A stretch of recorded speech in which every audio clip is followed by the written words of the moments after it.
Bom dia, seja bem-vinda, seja bem-vindo ao programa Daqui para Frente. A nossa pergunta hoje é: como o evangélico deve votar? Vamos conversar sobre isso daqui para frente.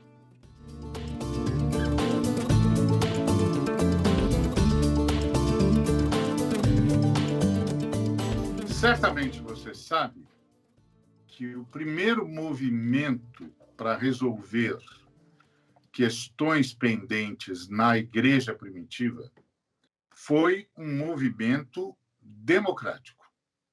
Sim, os apóstolos receberam uma queixa. Isso está em Atos, capítulo 6. E qual foi a queixa? De que as viúvas helênicas, ou seja, de ascendência grega, estavam sendo preteridas, injustiçadas na distribuição de víveres, de alimentos. Como você sabe, a igreja primitiva era uma igreja comunitária, onde tudo era distribuído segundo a necessidade de cada irmão e de cada irmã. A lógica da igreja primitiva era: se um irmão tem uma necessidade, a igreja tem um dever. Então, as irmãs se queixaram de que estavam sendo esquecidas. Os apóstolos, primeiro, reconheceram o direito das irmãs, o que é uma proeza, considerando o tempo que eles viviam. Naquele tempo, as mulheres nem eram contadas. E aí os apóstolos reconhecem o direito das irmãs. Segundo, os apóstolos convocam uma eleição, exato, uma eleição para resolver um problema de injustiça. Então, os apóstolos conclamam o sistema democrático como forma de resolver uma injustiça.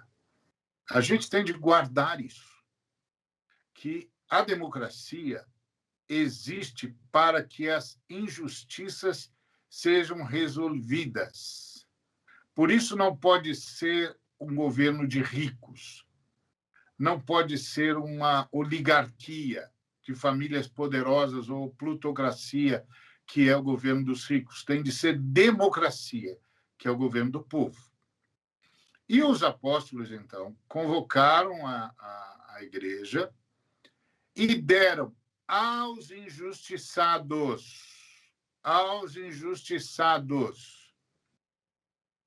a eleição.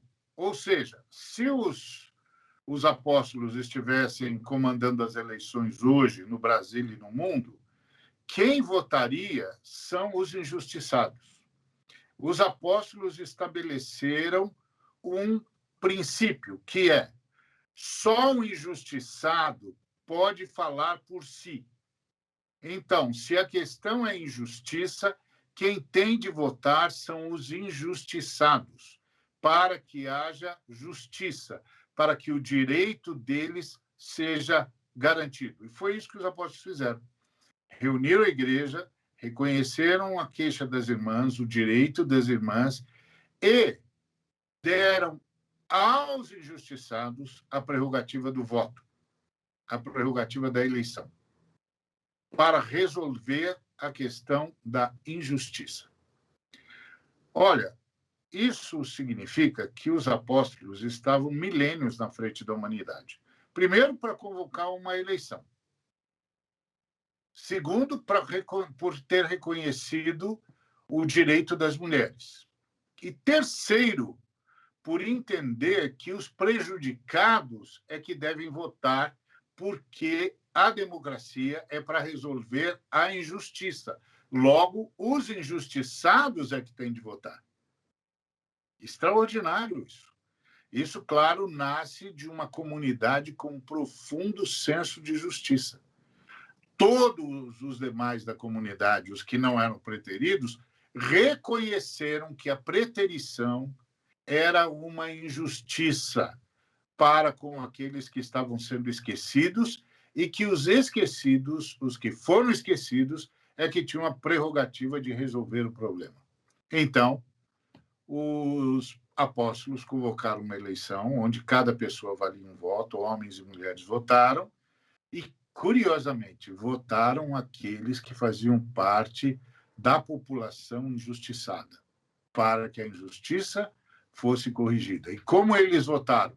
Votaram para promover, para eleger diáconos.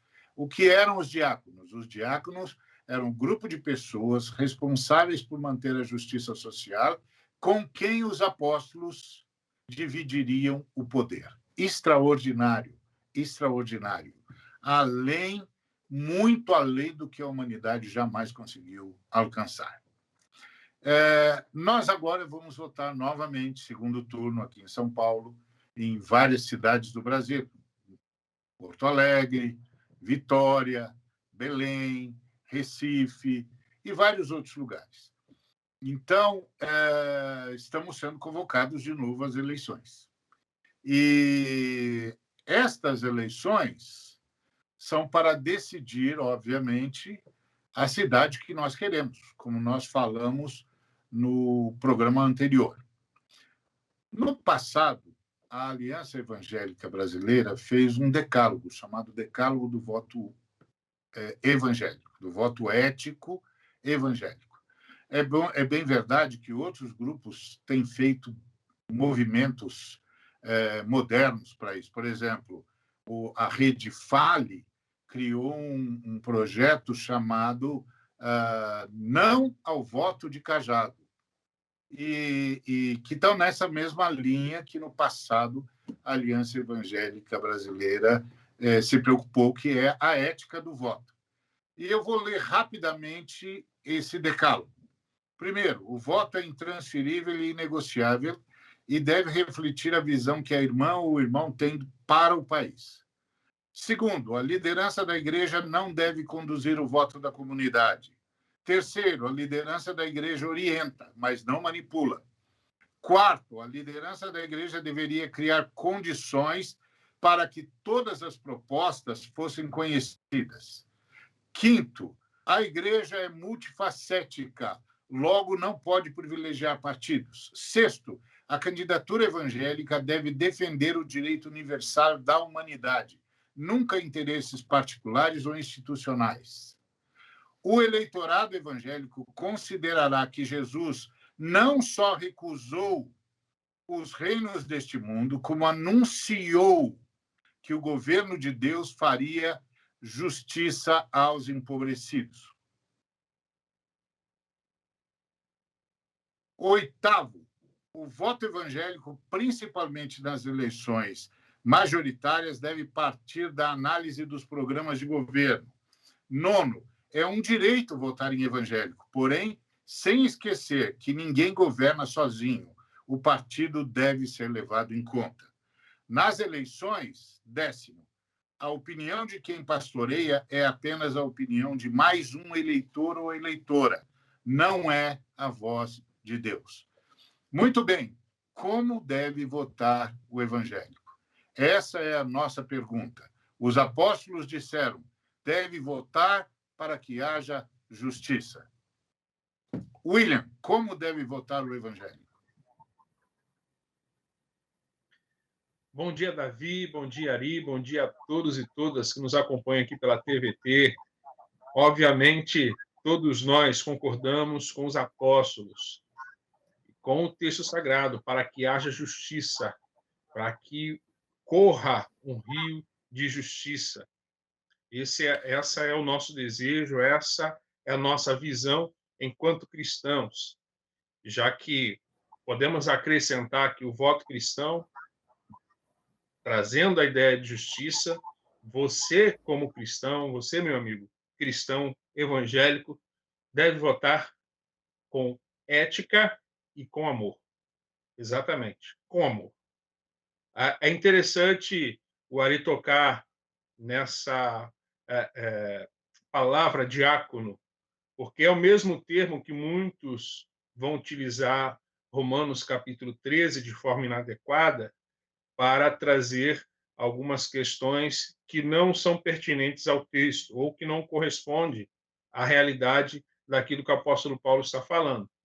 Porém, quando ele vai falar a respeito das autoridades, no capítulo 13, o termo que o apóstolo Paulo utiliza é diácono, que aqueles que hoje estão em cargos de autoridade, seja no executivo quanto no legislativo, eles estão lá como diáconos de Deus. A posição que eles se encontram hoje estão para serem servos, ministros, diáconos de Deus. Ou seja, o princípio que o Paulo estabelece para essa elite, ou melhor, para o executivo e o legislativo, para essas autoridades, o princípio é o princípio abordado em Atos, a qual o Ari acaba de colocar para a gente. Ou seja, para que essas pessoas que estão numa posição de autoridade venham exercer uma justiça de tal forma que todos, principalmente os mais vulneráveis, sejam beneficiados, sejam alcançados. Muito bom. Então, a gente viu que os apóstolos valorizaram o voto. Acreditaram que Deus falaria através do voto, claro. Eles fizeram uma série de ações de sabedoria. A primeira delas foi dizer que tipo de caráter, de qualidade espiritual deveriam ter os diáconos. Mas a segunda, que eu acho revolucionária, tudo lá é revolucionário, né? O fato dos apóstolos elegerem o voto como resposta de Deus é revolucionário. Eles podiam sair para orar e depois indicar quem eles quisessem. Não, eles entenderam que Deus mesmo falaria com o povo e, através do povo, falaria pelo voto do povo. Então, e a outra, mais revolucionária ainda, é que eles deram o direito de voto, reconheceram o direito de voto aos prejudicados. Aos prejudicados. E, com isso, eles impediram que os beneficiados influenciassem na eleição. Muito bem, Davi. Essa coisa do valor do voto, como você vê isso hoje? Boa tarde, Ari. Boa tarde, William. Como um crente, um evangélico deve votar? Primeiro, ele deve votar. Nos últimos tempos, a gente tem visto um movimento de descrédito do voto no ambiente cristão e com muitos irmãos e irmãs, desmerecendo o voto. Alguns até dizendo, não vou nem votar porque é tudo igual, é tudo ladrão, não vai mudar nada, não muda nada. E ou se vão displicentemente, ou seguem isso que a Rede Fale tem se movimentado, seguindo simplesmente a indicação de um líder, de uma igreja, um pastor ou um presbítero, o voto de cajado.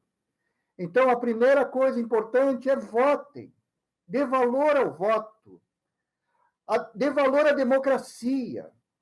Para chegarmos ao ponto que estamos, muita água rolou desde Atos, para termos o direito ao voto que temos hoje. O voto na era moderna, no Brasil, começou sendo só para homens brancos e ricos. Só depois é que mulheres puderam votar, só muito depois é que analfabetos puderam votar, só muito depois que negros puderam votar. Nos Estados Unidos, só em 1965, com a lei do direito ao voto, que as comunidades pretas, negras, puderam votar e influenciar o destino da nação. Então, vote, meu irmão, vote. Dê valor a isso, dê tempo a isso, medite sobre isso, analise as propostas, as ideias. Não entre nessa como nos grupos de família. No grupo de família, eu vi aqui nessas últimas eleições um pessoal pedindo voto para um determinado candidato a vereador, porque ele ajudou numa consulta para alguém da família. Não é assim que se escolhe o voto, ainda mais nós, cristãos. A gente escolhe um candidato pelo bem que a gente acha que ele pode fazer para o todo, para a comunidade e principalmente para os menos favorecidos. Não para mim ou só para minha família. Então, vote. Vote. A democracia mais antiga que temos na era moderna, americana,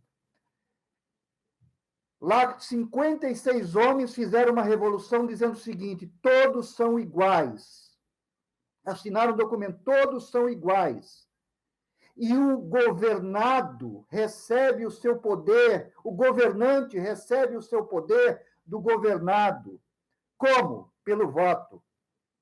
O voto não resolve tudo, mas a democracia precisa do voto para continuar e se aprofundar. Vamos agora para um intervalo e voltaremos daqui a pouco com a nossa pergunta: como o evangélico, a evangélica deve votar?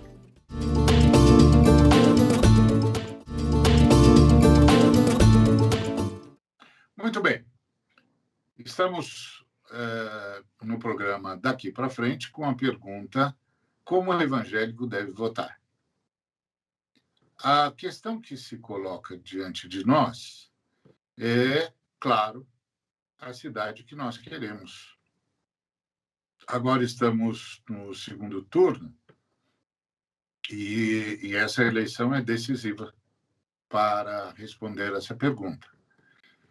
E aí, o evangélico deve votar segundo a orientação do seu pastor ou segundo a orientação da sua consciência?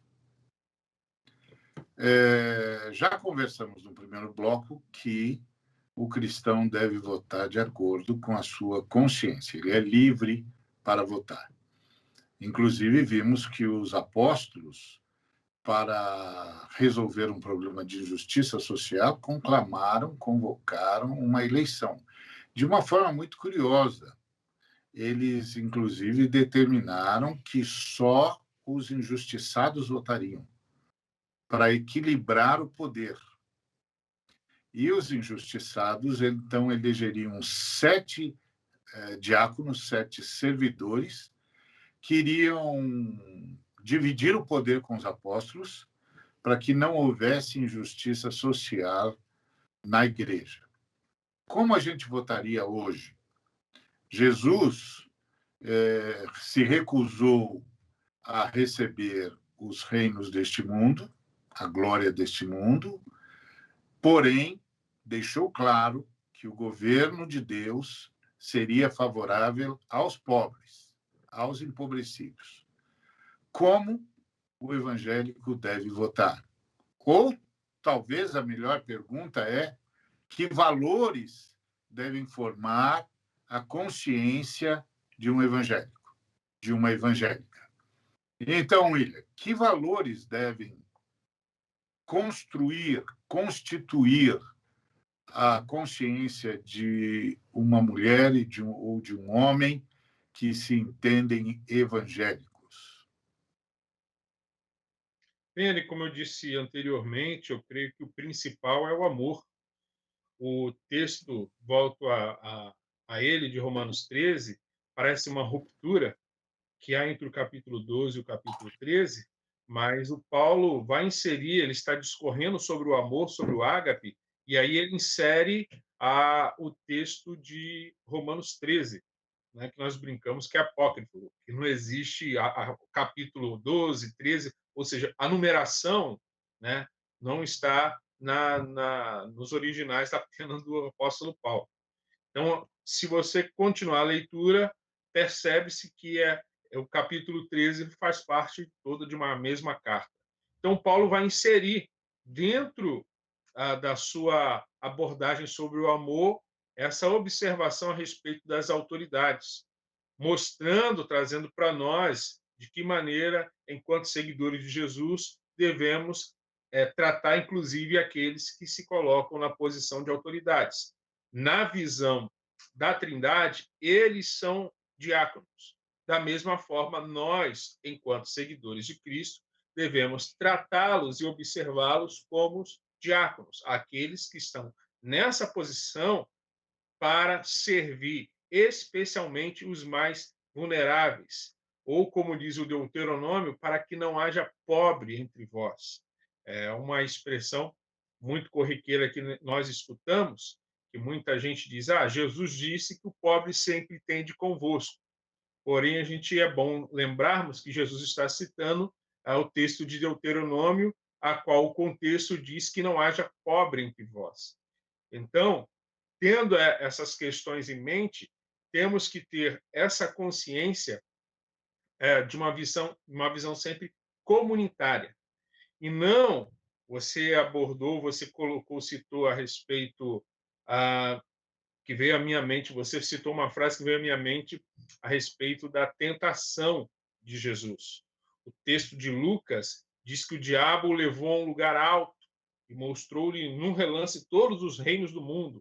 E lhe disse: eu te darei toda a autoridade sobre eles e todo o seu esplendor, porque me foram dados e posso dá-los a quem eu quiser. Então, se me adorares, tudo será teu. A tentação do diabo, que o diabo ofereceu, foi dominar o mundo.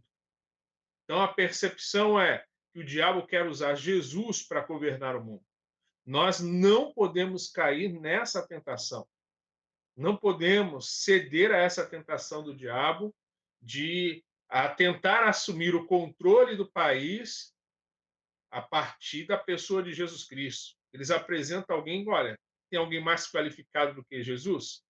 Imagina um reino de paz, de justiça, de prosperidade. Com Cristo.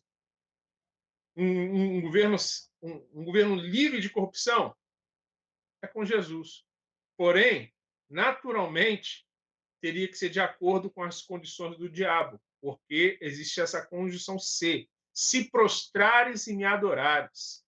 O diabo quer que a gente use Jesus para governar o país, usar Jesus para reger não só o país, as famílias, as escolas, tudo, com toda eficiência, com toda a correção, com tudo que a gente puder, mas sem nenhum amor, sem nenhum perdão, homens e mulheres reduzidos a quê? A simplesmente a função.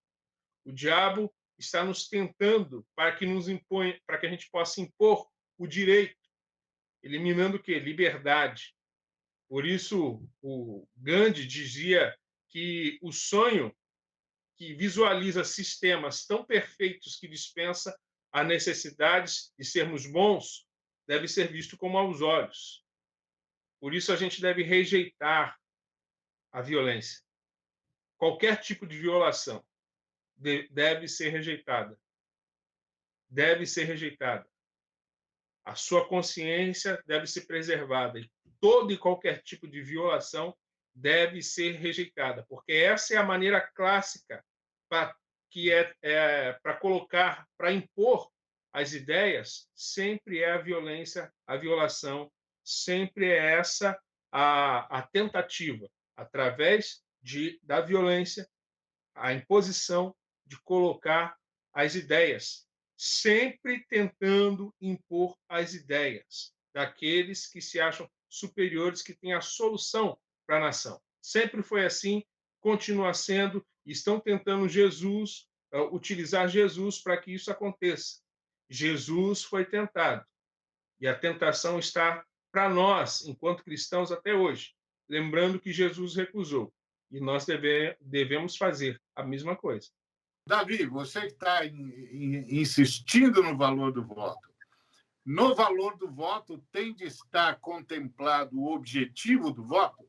O objetivo do voto deve ser a justiça social? Sem dúvida, Ari. Ouvindo o William, eu fico pensando, Jesus não é cabo eleitoral de ninguém. E nós não somos cabos eleitorais de Jesus Cristo.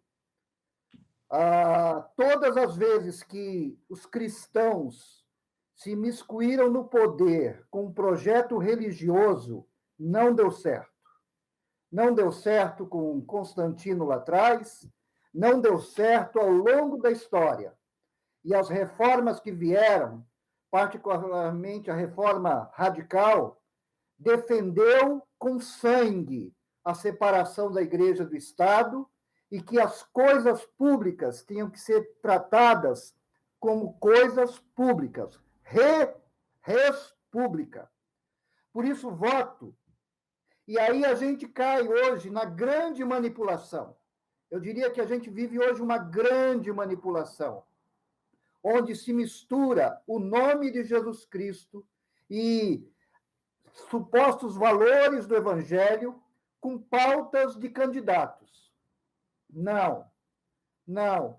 E se levantam espantalhos e fantasmas contra candidatos que estão defendendo, às vezes, as pautas que são as nossas, as pautas do Evangelho, do mais pobre, da justiça, da verdade, da equidade. Um espantalho que se levanta em toda eleição é o fantasma do comunismo. Desde o governo militar, com a redemocratização, e eu já contei essa história, quando pastoreava uma igreja aqui no ABC, na primeira eleição presidencial, 2 candidatos, um da direita, um da esquerda. E aí a boataria dentro da igreja e nas várias igrejas de que o candidato da esquerda ia fechar a igreja, ia tomar o carro, ia tomar a casa, ia tirar nossos filhos, ia indicar que o ateísmo, e eu tive que intervir como pastor da igreja e dizer, e aí se dizia que o candidato da esquerda era do diabo e o outro era de Deus. E eu tive que intervir e dizer, nós estamos voltando para a democracia, 1989.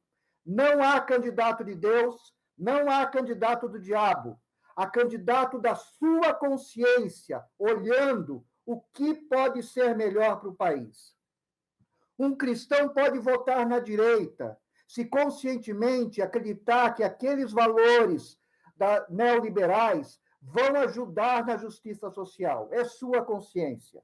E um cristão pode votar na esquerda quando vê que aquele da esquerda está defendendo os valores que ele acredita para a sociedade e para a comunidade.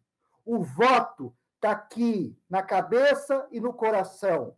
Não está na revelação do púlpito ou na manipulação de um pastor. Os apóstolos elegeram a democracia como meio de corrigir a injustiça social. Isso tem de fazer parte da nossa consciência. Então, ouça as propostas. E veja, das propostas, qual delas corrige a injustiça social?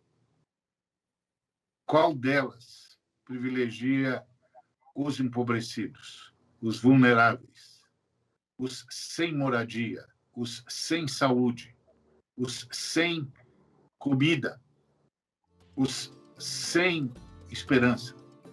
Qual dessas propostas privilegia os pobres, os empobrecidos, os vulnerabilizados? Isso faz parte da nossa consciência. É comigo, é com você, daqui para frente.